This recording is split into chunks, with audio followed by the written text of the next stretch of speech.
Yo, what's going on, everybody? So this is a new type of video. I wanted to show off my Gardevoir deck that I got second place out of 38 yesterday with. It was a local tournament, no challenge, no cup, just a $10 entry regular tournament, and I played the Hyper Aroma variant of Gardevoir. So I'm going to be showing that off today. I think it is a pretty well situated deck. I was kind of tired of losing to variants, so I just decided to go for the consistency route. So first things first, let's start off with the Pokemon. So we have our, this is a deck profile. I've never done anything like this before, so this is going to be fun to try out. We have our 2-4-4 line, or 4-2-2 line of Gardevoir. We have 2 Munkidori, 1 Flutter main, 1 Manaphy, 1 Greninja, 1 Cress, 1 Drifloon, 1 Budew, 1 Screamtail. So the Gardevoir line is pretty standard. Everybody runs this in their Gardevoir decks. This deck is based off, I believe, the second highest placing Gardevoir at Merida Regionals. So the idea with the set of attackers here, so not all Gardevoirs run Budew, but my deck does run it because I run the Hyper Aroma variant, which I'll be talking about in a little bit. But basically, I can either do the Budew mode, or I can do the Team Evo. But if I want to use Budew, I can have Budew, and then if I know I have it guaranteed out to Hyper Aroma the next turn, I can just use Hyper Aroma and get all my Kirlias that way. So I know a lot of Gardevoirs are not currently running this set of Pokemon here. For example, they don't usually run Drifloon right now. I don't really fully understand the fundamentals of the Drifloon less version, so I kind of need Drifloon in mind. I like having Drifloon. Screamtail is standard as well. Cresselia is really, really good for Dragapult. Radiant Greninja is kind of the Fez alternative. It's either you have Fez or you have Greninja. Not having either is kind of risky, so I definitely would say do one or the other. I currently like the one prize option of Greninja. And then Manaphy is Manaphy, self-explanatory. It's for things like Regidrago, anything that can bench snipe, so also Radiant Greninja as well. I have Flutter main back in the deck. This is a recent addition. I used to have Klefki, but I put Flutter main back because I had a feeling that Lost Box would be popular, and I used it against the Lost Box to great success in the tournament. I believe my round 4 was Lost Box, and I won using this card. I'll talk about my matchups in the video as well. 2 Munkidori, you need to. Some Gardevoir running 3 right now. You can definitely run 3. I definitely think 2 minimum is what you need. You're going to always, like, every game you're probably going to have 2 Munkidoris down. So that's the main set of Pokemon. Of course, the 2 Gardevoir. This is the whole deck. For those who don't know, Psychic Embrace allows you to accelerate energy from your discard pile and attach it to your Psychic Pokemon in any way you like. And for doing so, you damage it by 2 damage counters per energy. So that's how this deck functions. The 2 Gardevoir. And of course, the Ralts. I run this Ralts. I have the shiny Ralts, but this one is better for competitive play because of Teleportation Burst. Switch with one of your Pokemon on your bench. So basically, in Snorlax, it's basically just Snorlax, you can use Teleportation Burst to run them out of Gusting Power. So that's the Ralts. And of course, the draw engine of the deck, the Kirlia. So Hyper Aroma is basically meant to get all your Kirlias out of your deck and use them right away. I don't run any rare candies. I'll talk about that later, but this is the main draw power of the deck, and if you don't get them out, you kind of lose. So that's that. Let's clean this up. Then we'll talk about the A-Spec choice and my item cards. I think there's some merit for... I'll talk about other A-Specs that I think are good with Gardevoir as well, but I chose the Hyper Aroma variant. Let's just get all the energy. There we go. Okay, so...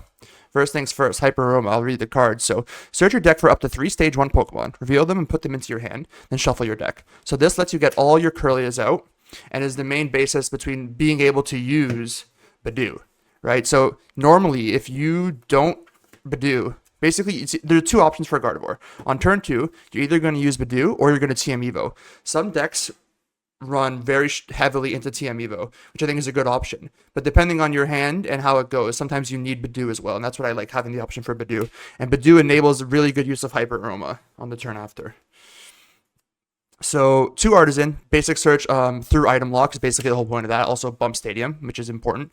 I still run the 1 Bravery Charm. There are people using Hero's Cape. Actually, I guess I should talk about that now. So, the other A-Specs for Gardevoir are either going to be Hero's Cape, Unfair Stamp, or Secret Box. Now, I think Unfair Stamp and Secret Box well, I think Unfair Stamp is okay. The reason why I don't run it anymore is because I was tired of losing to people getting research on their Unfair Stamps. So the other option is Secret Box, which I think is pretty good, but I don't love it. I think the best ones right now are probably Unfair Stamp and Hero's Cape. But I do think Hyper Aroma is a valid option, especially in this meta with Budew.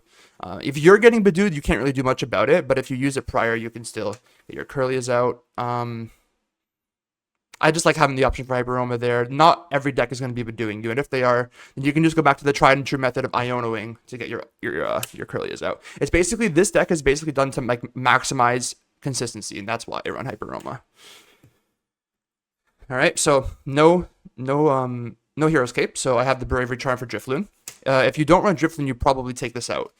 Hero's Cape is good because you can also put it on Gardevoir and your Fez, which some decks run Fez. Mine doesn't. The TM Evo, kind of required for the other mode of this deck. Like I said, either you Budew for Itchy Pollen item lock, or you TM Evo on that turn. It basically depends on what your hand situation is, and if you know you can get Hyper Aroma next turn, or if you know you're going to be Budewed, you probably just want to use TM Evo.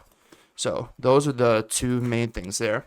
Heavy Ball, standard every Gardevoir. So this is the ball search. So it's 1 Nest Ball, 1 Heavy Ball, 2 Ultra Ball, and 4 Buddy-Buddy Poffin.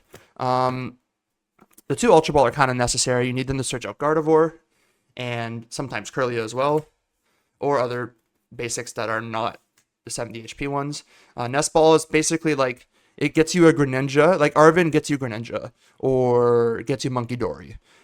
That's basically the whole thing with Nest Ball. Like there's no, and I guess Flutter Mane as well. So Flutter Mane, Munkidori, Greninja, are the main things you can get. Nest Ball, Heavy Ball is obvious. You just, if you get bad prizing, hopefully it can bail you out. Because there's a lot of one-of attackers in this deck. So you really, if you need one, you really don't want to have them stuck in the prizes. So Heavy Ball allows you to deal with that. Sometimes there's no stopping it, but. And then 4 Buddy-Buddy Poffin, pretty self-explanatory. You search out your Kirlias, and of course Budew as well through that. As for recovery in the deck, I'm using 1 Super Rod, 2 Night Stretcher, 2 Counter Catcher, and 2 Vessel. That's not recovery. That's just, I'll talk about the recovery first. So the recovery, I think there's merit to using 2 Super Rod instead of the 2 Night Stretchers. Do 2 Rods, 1 Night Stretcher, which is totally valid. Right now, I just have the 2 Night Stretcher variant. I think it works fine. Sometimes I wish I had the Super Rod, but sometimes I wish I had the 2 Night Stretchers, so it all really just depends on the situation. I think either combination of 3 recovery items, one of them minimum being Super Rod, is good. Is basically how you want to do it. And then Gusting is self-explanatory, 2 Counter Catcher, and then 2 Vessels. I wish you can run 3, but there is no room in this deck. 3 would be really nice. And that's all for the items, so gather this up, and then we'll talk about the supporters. Okay, so as for the supporters, I'm running a 4 count of Iono, a 4 count of Arven, 2 Turos, 1 Boss. Yeah, so basically the idea is pretty simple. Arven is an out to Hyper Aroma, so if you have an Arven, you always have a Hyper Aroma, and it also is an out to Team Evo. So that's basically your main way of getting your entire Gardevoir line out. And then Iono is self-explanatory. You have the Ionos. You want to be disrupting your opponent a lot of the time. And sometimes you play the Iono mode where you just hope you Iono into your Kirlias if you're under item lock, for example. As for Gusting, we've got Boss. Pretty important card. I think my software is kind of lagging. Sorry about that. But you need this Boss. I wish I could have another one, but you can't. And 2 Turos. 2 Turos is the big thing of Gardevoir right now. You absolutely need 2 Turos. Not only is it good for getting stuff out of the active, but it's good for healing your Gardevoir. Gardevoir, I think the reason why Hero's Cape has become so popular is because Gardevoir itself is becoming a better attacker with the current meta. Because Dragapult has to swing into it twice to be able to kill it if it has Hero's Cape on, which is pretty good. Especially if you're healing with Munkidori on the bench as well. So 2 Turos, really important. Highly recommend. And as for the energy count, it's pretty standard. I have 7 psychic energies and 3 dark. Yeah, that's basically pretty standard. You use the darkness energies for Munkidori with 1 extra just in case they get prized. Because sometimes you lose the prizing dark energy. So you really don't want to prize 2. You just want to prize the 1 if possible. And then 7 psychic. Like technically, decks, like you could get away with 6 in terms of your damage potential, but in terms of consistency, you really need 7. I would never go lower than 7. And I would never really think to go higher either. You kind of just need the 7 energy. 7 psychic is perfect for the deck.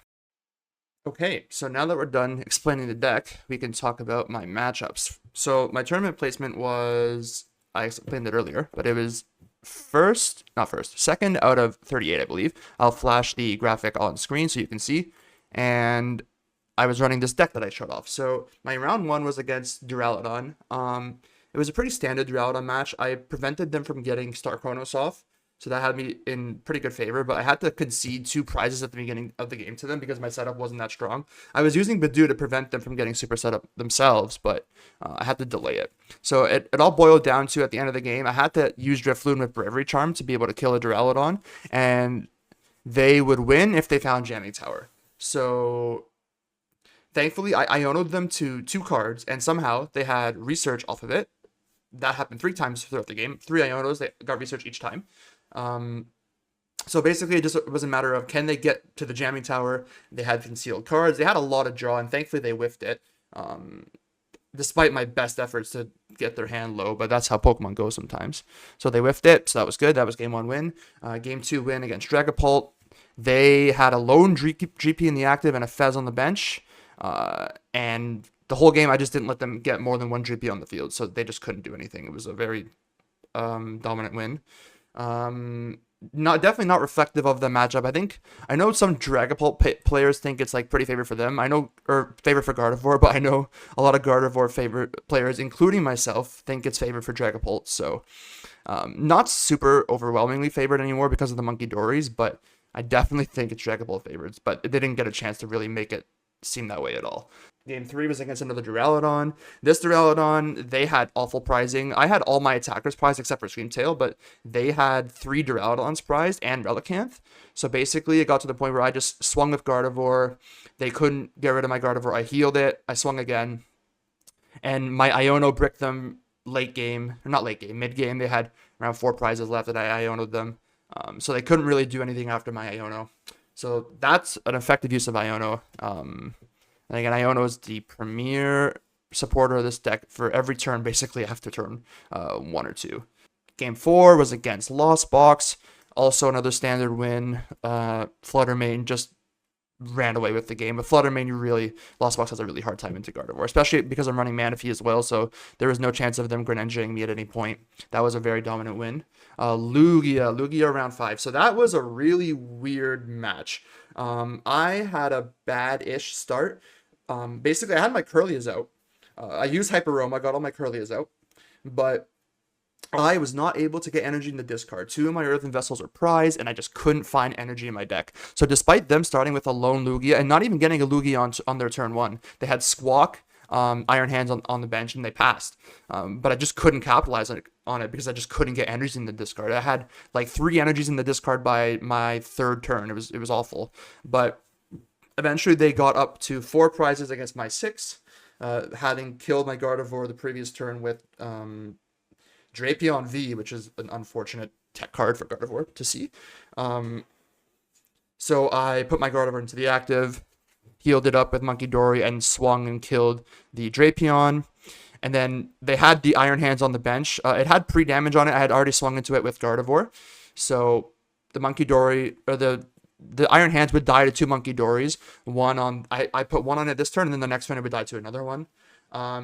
Basically, they just had to reveal boss, and if they had boss, they had game. But they actually did have boss, and the thing that prevented them from having game was off the gift energy. They drew too many special energies, so there was only 1 left in the deck. So when they went to Primal Turbo, they only had the 1 energy left. Iron Hands just had a Legacy energy on it, so they needed the attach per turn, which they had, but they couldn't get the extra energy from the other Primal Turbo because there was none left in the deck. They had exhausted too many resources, and the 1 other energy was prized. So I lucked out there. My bad luck at the beginning of the game came around for me and managed to prevent them from taking the game that turn. So instead, they bossed up a 1 prizer and used Arm Press for 1 prize instead of Amp. And after that, I was able to counter catcher their Squawk, move Munkidori damage over to the Iron Hands to knock it out, take 2 prizes, and then kill the Squawk with Gardevoir for the win. To take 4 prizes in 1 turn. So that was that. So I won all those games. And then the final round was the Guardy Mirror. Now, that Guardian Mirror is where the A-Spec choice really came into effect. They were running the Hero's Cape A-Spec. I was running the Hyper Aroma. So Hyper Aroma got me my consistency, but they were able to Heroes Cape their Heroes Cape their Pheasantipity EX. So effectively made it impossible for me to kill it at any point. Because if I do, they just Munkidori stuff over it to my Drifloon and it's over. So they just had the advantage the entire game. With that, they would always draw 3 cards after my kill. So even though I'm taking out their Kirlias, it did not matter. I think I played the matchup wrong. I really needed to prioritize Monkey even more, and I also spread damage in a way that allowed them to use Cresselia to their advantage. I definitely played into their hand a little bit, but it was good matchup experience. I do think this variant of Gardevoir is not favored against in the mirror. I think the mirror is actually pretty difficult because if they're running Hero's Cape, it becomes really challenging. If they're running something like Unfair Stamp or a Secret Box, it's not that bad. But if they're running Hero's Cape in particular, it becomes really difficult. So yeah, that was a second place finish. This deck is pretty good. I just was tired of losing 2 variants, so I decided to go the consistency variant with Gardevoir Hyper Aroma from the most recent Merida list. The Merida list also ran Tatsugiri, but I didn't include it in mine. I didn't think it's needed. It's nice, but you can get away without having it for sure. It just clutters up the deck too much. Plus, I preferred having... I think they still had Greninja in their deck, but there just wasn't enough room for me to do what I wanted to do. Like I think they had Budew as well, so I don't know where they got the room from.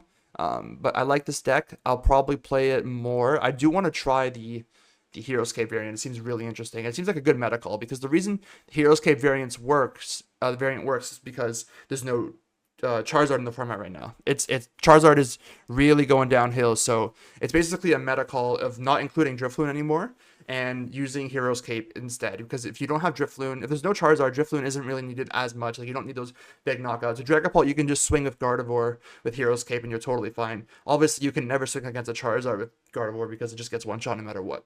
Because of weakness. So yeah, that's my deck. Thanks for watching. I'll probably do more Pokemon content soon, and take care.